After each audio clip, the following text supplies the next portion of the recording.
Jack Nicholson has spent more than 60 years inside Hollywood, working with some of the most respected directors, actors, and producers in the industry.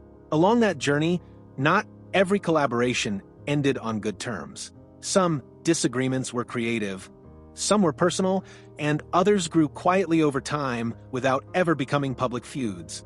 In this video, we look at 7 celebrities Jack Nicholson reportedly hates the most. Watch until the end, because the final name is the one that best explains why Jack Nicholson eventually chose distance, silence, and retirement over continued conflict in the industry. Stanley Kubrick. Stanley Kubrick and Jack Nicholson are forever linked through The Shining, one of the most studied films in cinema history. On screen, Nicholson delivered a performance that became iconic. Off-screen, however, the experience left a lasting impact on how Nicholson viewed Kubrick as a collaborator. Kubrick was known for his extreme attention to detail, his demand for complete control, and his belief that repetition would eventually strip performances down to something raw and truthful. For Nicholson, who was already an established actor with his own instincts and confidence, this approach was difficult to accept. Scenes were repeated dozens of times, sometimes for reasons Kubrick never fully explained. Nicholson later acknowledged Kubrick's intelligence and vision, but also made it clear that the process was mentally exhausting.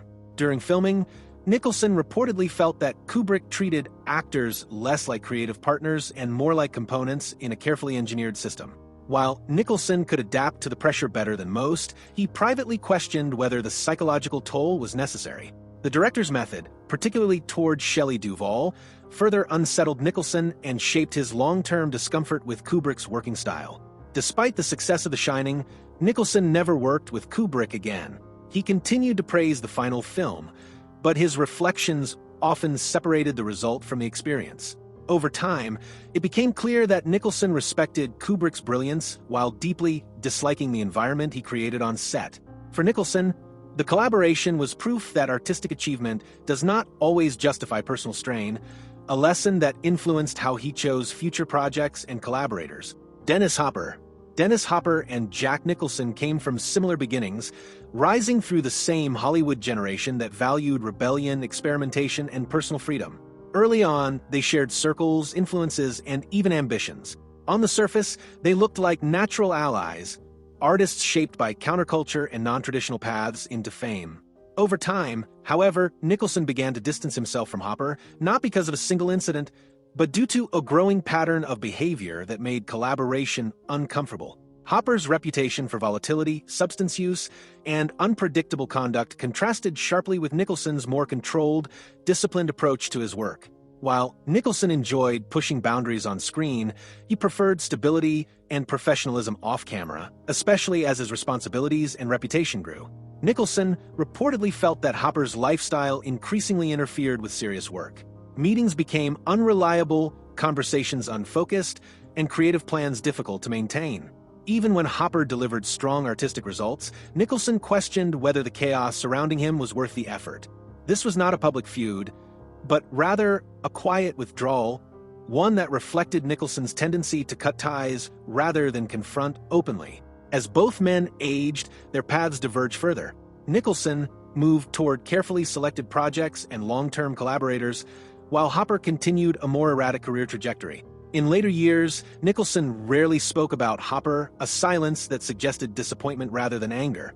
The distance between them became permanent, shaped by incompatible ways of living rather than a lack of talent or mutual respect. James Toback. James Toback entered Nicholson's orbit during a period when Nicholson had already achieved complete creative independence. By that stage in his career, Nicholson was highly selective about whom he trusted both professionally and personally. His reported dislike for Toback stemmed from deeper concerns than simple creative disagreement. Nicholson valued clear boundaries, direct communication, and ethical behavior. Toback's reputation, even before public controversies became widely known, reportedly made Nicholson uneasy. Nicholson was known to observe people closely, forming opinions quietly and acting on them decisively. In Toback's case, Nicholson chose distance rather than engagement, signaling disapproval without explanation or public criticism. Creative discussions between the two were said to be strained, with Nicholson feeling that Toback pushed ideas in ways that felt self-serving rather than collaborative. Nicholson's patience for such dynamics had worn thin by this point in his career. Unlike earlier years when he might challenge or debate, Nicholson now preferred simply to disengage. Anjelica Huston and Jack Nicholson shared a long and complex personal relationship that extended far beyond typical Hollywood partnerships. Their connection developed during a period when both were deeply immersed in their careers, and it quickly became one of the most important relationships in Nicholson's life. They spent years together, navigating fame, professional commitments, and long stretches of emotional distance. Nicholson was known for valuing independence above stability, a trait that repeatedly surfaced in his relationship with Huston. While there was affection and mutual respect, Nicholson's reluctance to commit and his pattern of maintaining multiple relationships created ongoing tension. Huston later spoke publicly about the emotional imbalance, while Nicholson avoided discussing the subject, preferring privacy over explanation. The relationship was shaped by long absences, missed expectations, and differing views on long-term partnership. Nicholson's career and lifestyle often took precedence, and this imbalance gradually altered how both viewed the future. As time passed, communication narrowed and emotional distance increased, leading to a quiet separation rather than a dramatic ending. Following the end of their relationship, Nicholson largely removed Huston from public discussion. He did not criticize her, but he also did not revisit the past, a pattern consistent with how he handled deeply personal discomfort. The absence of commentary reflected his preference for silence when confronting private regret or unresolved emotion. Meryl Streep and Jack Nicholson were rarely in direct conflict, but their professional philosophies highlighted a broader divide within Hollywood.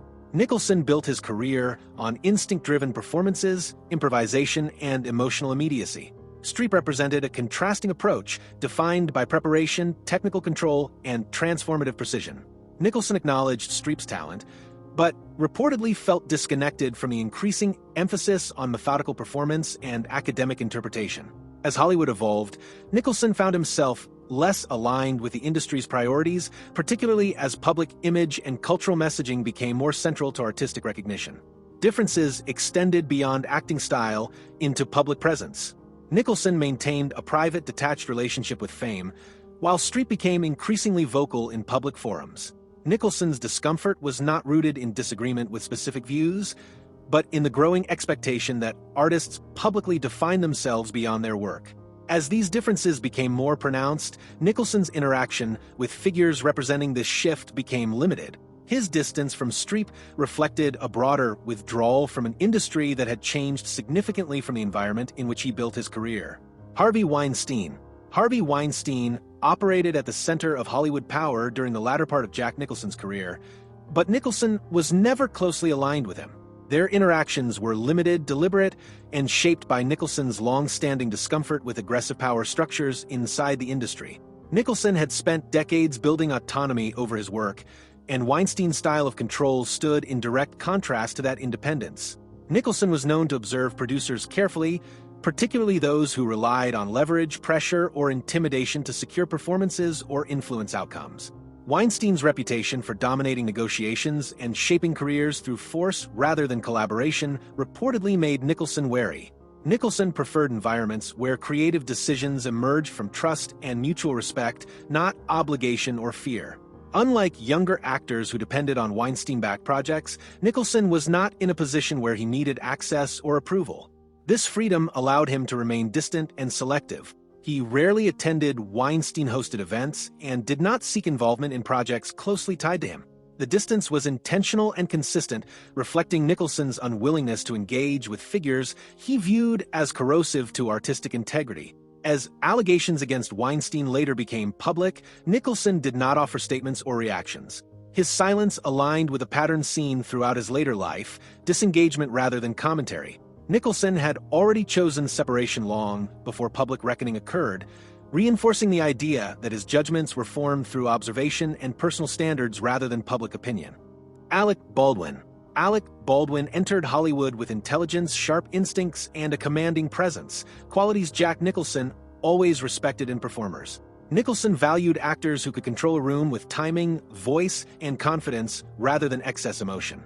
Baldwin clearly possessed that ability, and Nicholson reportedly acknowledged his talent early on. The tension between them did not come from lack of respect, but from fundamentally different ways of handling fame, pressure, and conflict. Nicholson built his reputation on discretion. Even at the height of his fame, he avoided overexposure, rarely explained himself publicly, and allowed silence to do the work. Baldwin's career, by contrast, became increasingly intertwined with public incidents, confrontations with media, and personal disputes that played out openly. Nicholson reportedly viewed this pattern as avoidable and unnecessary, especially for an actor with Baldwin's skill and intelligence. From Nicholson's perspective, Hollywood was a long game. He believed actors survived not just by choosing the right roles, but by knowing when to disengage, when to stay quiet, and when to let controversy fade rather than feed it. Baldwin's willingness to confront critics, photographers, and even legal matters in public ran against Nicholson's instinct to retreat and preserve personal boundaries. This difference created distance rather than direct conflict. Nicholson was also wary of how repeated controversy could overshadow work itself. He believed that an actor's legacy should rest primarily on performances, not headlines. As Baldwin's public image became increasingly shaped by off-screen events, Nicholson reportedly felt that the focus had shifted away from craft toward spectacle, something he had consciously avoided throughout his own career. The separation between Nicholson and Baldwin was never announced or explained. There were no public arguments, interviews, or statements. Nicholson simply chose not to engage, a pattern consistent with how he handled figures he found exhausting or distracting.